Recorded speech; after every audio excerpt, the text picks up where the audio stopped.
Our position is we are supplier of last resort to the Federation. We are a commercial company. We are supplying to the Federation during the subsidy regime.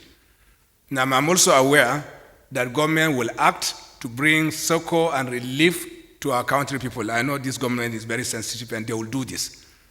So there are engagements that are ongoing to bring into effect that component of it.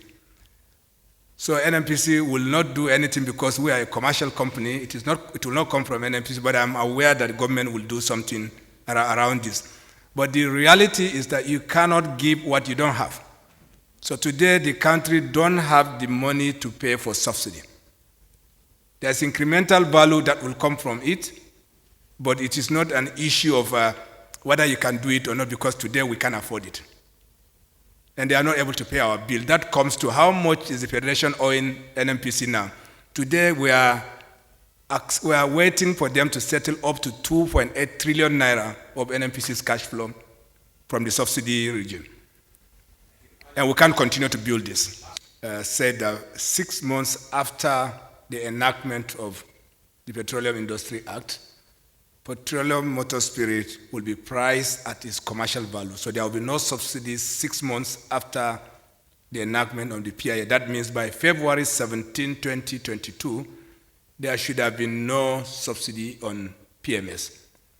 Now, the National Assembly and government, in its wisdom, provided for subsidy in 2022, despite the fact that the provision of the PIS said terminated by 17th of February. So government can decide to spend its money anywhere it wants, and can bring succor and relief to its citizens. This is very typical. It happens all over the world. But however, that provision in 2022 and also 2023 has not been funded by government.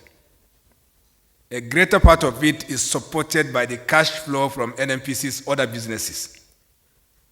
And therefore, even though there is provision to the end of June, there is no financing even from the start. And therefore, since you can't pay, you cannot expect NNPC to continue to carry it.